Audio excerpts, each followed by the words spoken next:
최근에 약간 정청래 대표의 좀 스피커 파워가 조금 떨어진 볼륨 좀 줄은 것 같아요. 전직이 됐으니까. 그리고 확실히 최근에 가장 주목을 나타낸 사람 송영길 의원이 이제 제일 목소리 볼륨이 제일 커졌고 이제 김인석 총리가 나오자마자 이 얘기를 했어요. 당 대표직을 2번씩이나 맡을 필요가 있냐. 그래서 똑같은 리더십을 굳이 반복할 필요가 있냐라고 얘기했는데. 잘 들어라 정청래 더하기 송영길. 예, 이 얘기지. 맞네요. 두 분 다 당대표를 해봤던 사람이니까.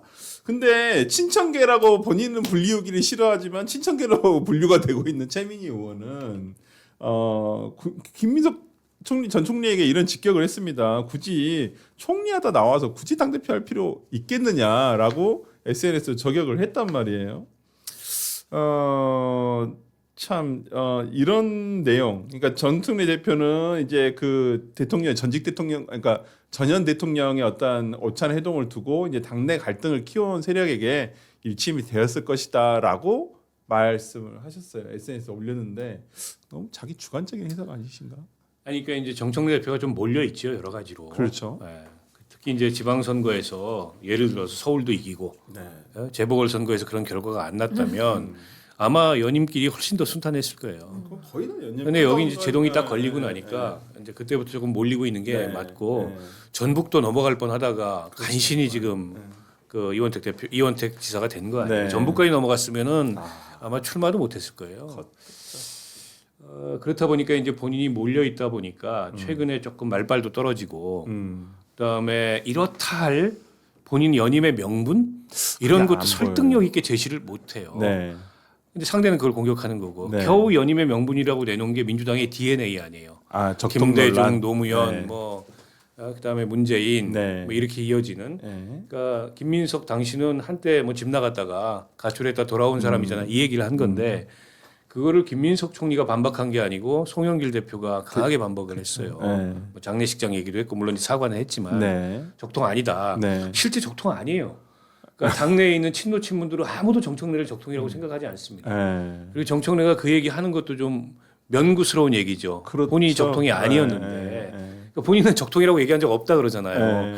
당연히 못하지 그 얘기를 본인이 적통이 아닌데. 아니, 그렇게 들리게끔 얘기. 다만 지금 상대가 김민석이다 보니까 이제 그런 얘기를 하는 건데 박지원 의원은 뭐라 그랬어요. 김민석이 그렇게 따지면 김민석이 적통이다. DJ 직계이기 때문에 이렇게 얘기를 하지 않습니까?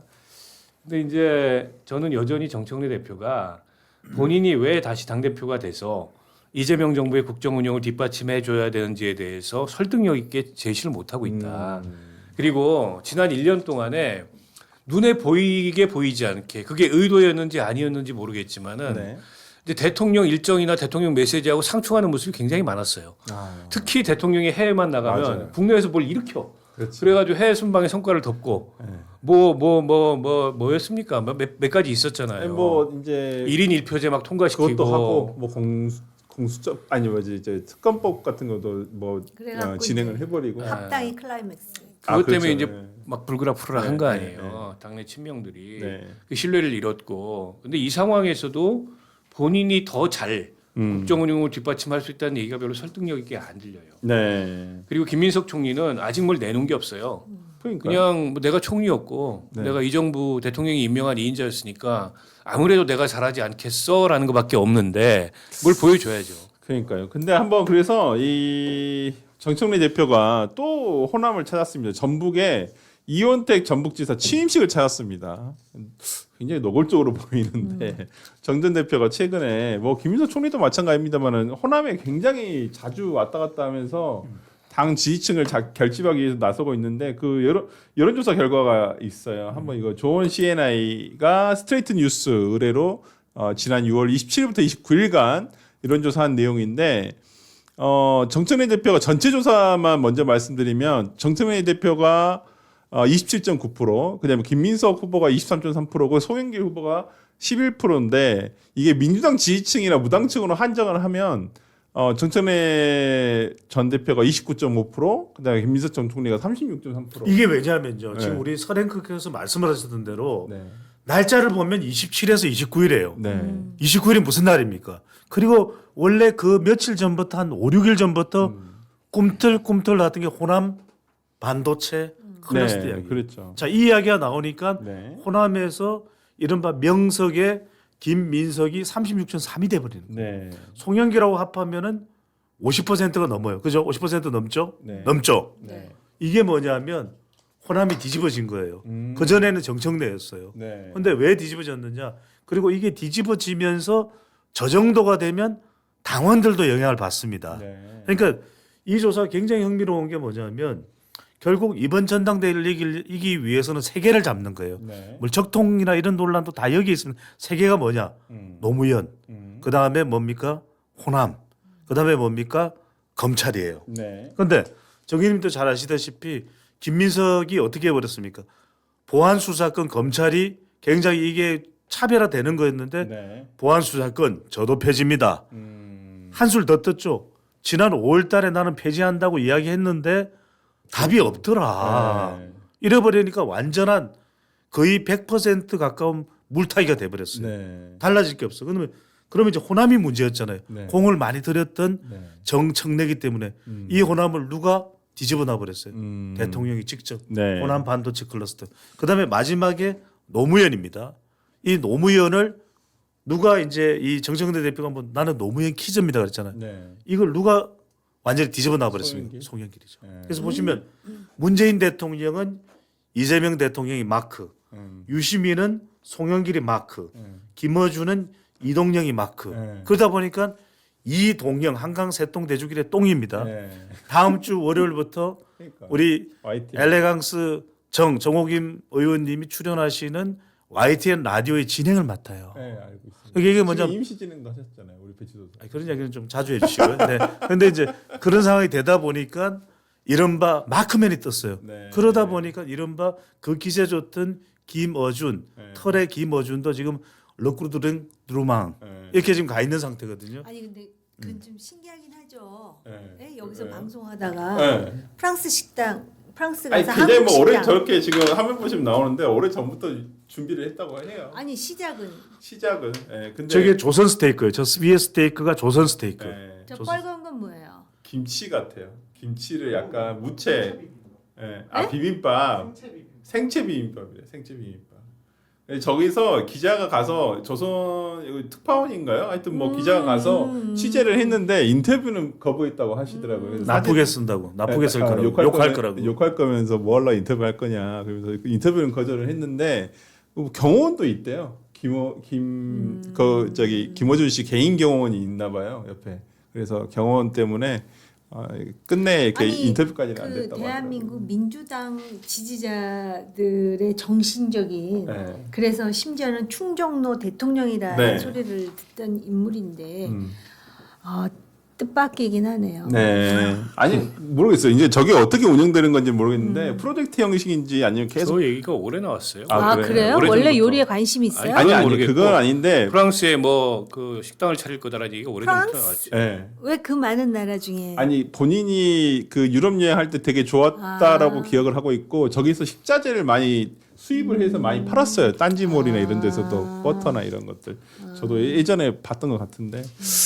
네, 하여튼 뭐 지금 자유니까 그거야. 뭐 물론이죠. 뭐 저는 아니 이제 상관없다고 딴지 생각하는데. 저 지금 뭐 네. 그 본인 저 유튜브 하는 게 하향산업 되면 식당 하려고 하는 거겠죠.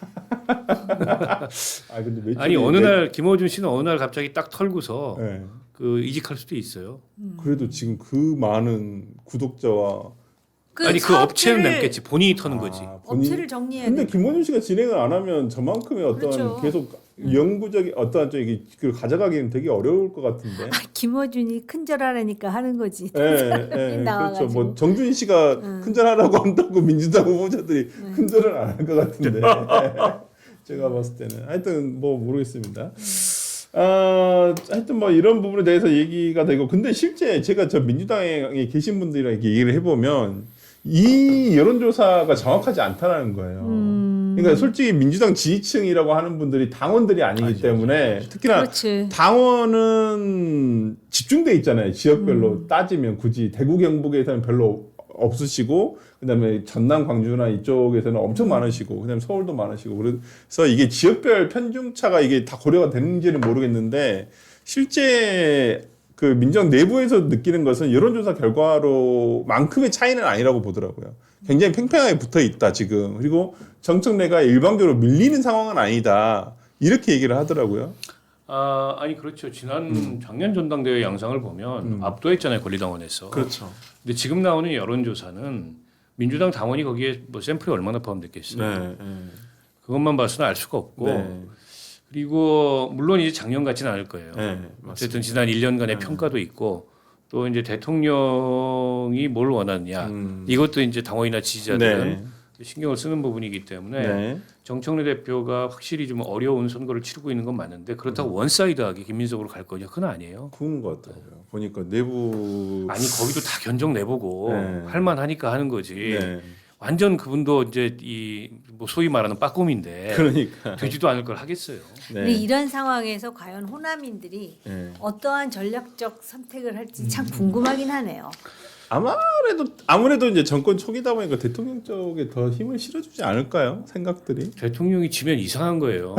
그때부터는 일대 혼란이에요. 어쨌든 8월 17일이면 결말이 나올 텐데 네. 결말이 대통령이 지는 결말이 나오면 일대 혼란이에요. 그렇지 그때도 않겠어요? 진짜 큰데. 정청래 대표가 설사 네. 이런 상황을 뚫고서 당 대표가 된다 한들 그 리더십이 제대로 발휘될까요? 다음 날부터 흔들릴 겁니다. 다음 날부터. 그러면 만약에 대통령 임기가요 2년 남은 게 아니고 4년 남았어요. 그러면 당내 친명들이 그냥 가만히 있겠어요? 최고위원회 지금 거의 국민의힘 최고위원회 수준 될 거예요. 그때부터는 네. 이게 그냥 제가 보기에는 정답은 정해져 있는 겁니다. 그러니까 결국 이 대통령 국정 운영의 안정을 위해서는 어쨌든 국무총리가 지금 나와서 당 대표를 하겠다는 거예요. 거기가 되는 게 그냥 순리예요. 그러나 이게 민주당이라는 정당이 국민의힘하고 다른 게 국민의힘은 그냥 권력이 딱 있으면 그 권력을 향해서 벌떼처럼 움직여요. 그게 국민의힘이에요. 근데 민주당은 그렇지가 않아. 그런데다가 여기는 이제 어떤 주류적 질서가 있는 거예요. 집주인의 기존 입주자의 동의를 받아야 된다 이렇게 얘기하잖아요. 그렇지. 그러니까 권력의 주인은 이재명이지만 당의 주인은 아직 아닌 거예요. 저는 이재명 대통령도 그거를 굉장히 크게 느꼈다고 봅니다. 네, 지난 네, 1년 네. 과정을 보면서 이 싸움이 지금 치열하게 진행이 되고 있는 건데 권력의 주인하고 당의 주인이 분리가 되면은 이게 일대 혼란이에요. 그래서 집주인을 바꾸려고 하는 거군요. 그러면은 제가 보기에는 그때는 어떤 일이 일어날지 모릅니다. 아니, 그래서 그게 궁금해요. 만약에 우리가 지금 조심스럽게 예상하는 대로 대통령이 민우 후보가 당 대표로 이제 경선에서 승리를 합니다. 네. 그러면 지금 이렇게 떨어지던 대통령 지지율이 네. 올라갈까요? 저는 올라갈 수 올라갑니다. 올라간다고. 올라갑니다. 아니, 컨벤션 그거가 효과가 있어요. 있기 때문에 네네. 왜냐면 뭐 흡수될 수밖에 없는. 그리고 그때는 수습 국면이 오기 때문에 조금 등 돌렸던 지지층도 다시 보게 되고. 드디어 이제 박원석 의원님과 제가 생각이 일치가 됐네요. 그러니까 질문을 잘하는 거죠. 나는 합리적인 의견에는 언제나 일치가 돼요. 선관위 관련해 가지고 이 새로 법사위원장이 된 서영교 의원이 그 본투표 당일날 노태학 전 위원장과 이중기표 방지해달라고 이중기표 방지를 홍보해달라고 통화를 했다라고 지금 해명을 하고 있고 이와 관련해서 지금 국민의힘에서는 이러한 부적절한 일에 대해 부적절하다고 평가를 하면서 법사위원장을 물러나야 된다 이 얘기를 하고 있거든요. 이거 어떻게 보세요? 이분은 참 법사위원장은 무슨 관계예요? 아니 근데 통화를 자주 하는 편이에요. 옛날에 쿠팡에도 뭐 전화해가지고 논란이 된 적 있지 않습니까? 근데 너무 개인적으로 전화를 아무리 국회의원이지만 너무 많이 하는 거 아니에요? 근데 무슨 논란이 있을 때마다. 사적인 무슨 민원을 한 건 아니잖아요. 어떤 선거 관리 업무와 관련된 네. 아니 근데 얘기를- 이중기표 방지를 홍보해달라고 통화한 거는 확실하게 컨펌이 된 거예요? 그건 아마 본인이 주장하는 거잖아요. 본인이 이제 민원인의 전화를 받고 이런 문제가 있는 것 같으니까 이중기표 방지를 좀 해달라고 해서 아마 그 전화를 했다 이렇게 얘기를 한 것 선관위 같아요. 상임위원한테 무슨 사적 민원을 내겠어요. 네. 선관위 상임위원이 해줄 수 있는 것도 없고. 그러나 아니 서영교 의원이 법사위원장 하는 게 마음에 안 들 수는 있는데 그게 법사위원장을 물러나야 될 이유는 아니잖아요. 그렇게 봅니다. 네. 어떤가요? 우리 배 소장님 보시기에는 적절하지는 않은 것 같아요.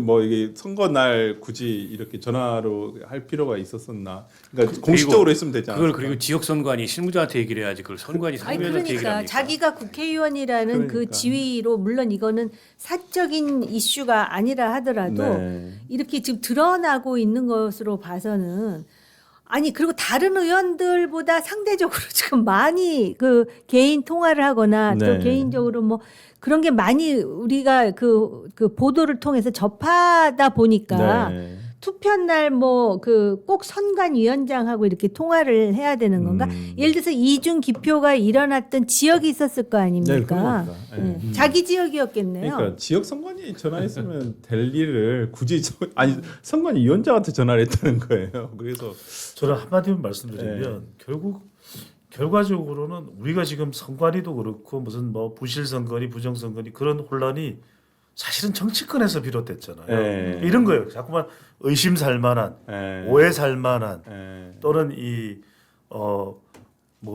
이해 못할 네. 이런 일들을 아예 원초적으로 만들지 말아야 돼요. 네. 그래야만 오히려 국민들은 더 그냥 네. 이런 일로 분노하거나 또는 괜한 어떤 갈등을 할 이유가 없는 것이거든요. 네, 네. 저는 그래서 오히려 정말 정치가 해야 되는 역할이 이런 갈등의 조정 역할이잖아요. 근데 갈등을 조장하고 조장을 하고 있죠. 조정을 하고 조정이 아니라 국회의장도 조정식 의장인데 조정은 안 하시는 것 같아요. 상임위 배분하는 거 보니까. 알겠습니다. 오늘 여기까지 한번 얘기를 나눠봤고요. 세 분과 오늘 여기까지 나눈 오늘 얘기 중에서는 조금 이제 다음 주 정도 되면 대통령 지지율이라든지 이런 부분이 좀 어떻게 조금 해소가 될지 그다음에 민주당의 전당대회가 어떤 분위기 공식적으로 언제 출발하죠? 그게? 8월 1일. 아직도 아직도 멀었어. 멀었네. 아직도 멀었네. 7월 달이 뜨겁겠네요. 네, 그러니까 그러면 너무 사실은 조기 과열돼 있어요. 지금. 그래요. 네. 순회 경선이 8월 1일부터 시작이에요. 순회 경선은 그런데 이제 또 그 전에 근데 우리가 이 얘기를 한 달 동안 더 해야 된다고 생각해요. 신나네요. 좀 생산적인 얘기를 했으면 좋겠어요. 네.